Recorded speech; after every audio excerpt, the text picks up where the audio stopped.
ხარატიშვილის სეივზე იმხელა დავიყვირე Facebook-ი წნევის დამწევის რეკლამებს მიგდებდა ძმაო. ევროპის ჩემპიონატი დავიწყეთ მოგებით, მეღადავები. ვინი ფიქრები. აი ახალგაზრდული ეძახე შენ და ბიჭები რა ჯანზი არიან? გინდა მენტალურად, გინდა ფიზიკურად. აბა ბიჭო, ლომინაძის გოლი ნახე სად გააძრინა? ლომინაძის გოლი ნახე? თუ იგივე სიმეორებ მე ვეთქი და. ბესო ხმარა? მონახე? ალო, ბესო, ჩემი ძმა, როგორ ხარ? ბიჭო, ევროპის ჩემპიონატი თუ არ ჩატარდა არ უნდა დამირეკო? ჩემი ნომერი არ გიწერია? კაი, ეს დღეები ამ ნომერზე ვიქნები და აქ შემეხმიანი. ჩემი ძმა, დამიბრუნე ერთი ტელეფონი. ჩემი იღეცდა. ბესო, რა ნაკრები ყავს აზე ხარ? ხო, სვანაძის ხელი როგორ დაეთყოთ? შენ ახლა სანამ ზაგნიძის ხელი დაგეტყობოდეს ტელეფონი დამიბრუნე, აეროპორტში მაგვიანდება. ბესო, აი მიდი მე დაგირეკავ. აეროპორტში მივდივართ და აბა შენიც დროებით, აბა ჰე. ბესო, მაგარი კაცი. მივდივართ? უც შენ არ მოდიხარ? აუ, მაგარი ვენც მაზავ ძმაო. ჯგუფიდან რო გავალთ იცოდე მაგარ სინანებ. აი წამო მარტო არ გამიშვა რა. აბა რომელ ქალაქში მივდივარ? დედაქალაქში. აბა შენ ახლა რეგიონში არ აიღებ სასტუმროს. რა გინდა ძმაო, გერმანიაში ევროპის ჩემპიონატი ხომ ჩამაშხამე? ახლა სლოვაკეთის გინდა ჩამაშხამო? ანუ ბრატისლავა იყო ზეგან პასუხი. აი წამო გზაში ვილაპარაკოთ, რო არ დავკარგოთ. მომისმინე ბილეთი ავიღე ბარგის გარეშე. რატომ ეტენები, რა გინდა? ჩათვალე ბესოსთან გატან ჩემ თავს რა.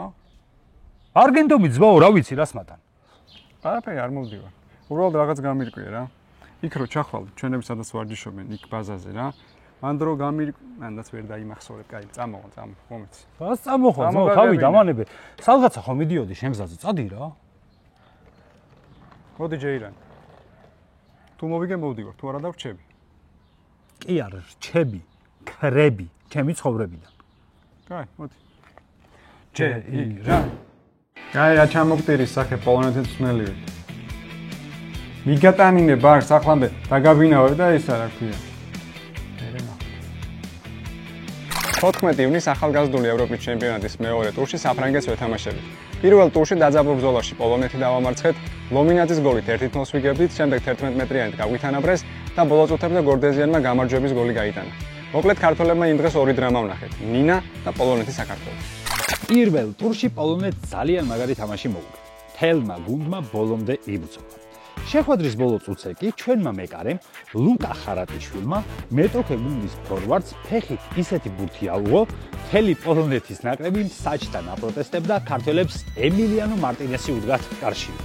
საფრანგეთმა პირველ ტურში პორტუგალიასთან უგოლო და ცოტა უღიმ გამოფრე ითამაშა, თუმცა ეს არ ნიშნავს, რომ საფრანგეთს ცუდი ნაკრები ყავს, ის ჯგუფის ერთ-ერთი ლიდერია. ყოველ შემთხვევაში შორიდან ესე ჩანს. ეხლა სლოვაკეთში ვაპირებთ წასვლას და ახლობნა როგორ არის მაგასაც გეტყვით. დაგაცნოთ გუნდების სტატისტიკა შოფერ ხოფერთან ერთად.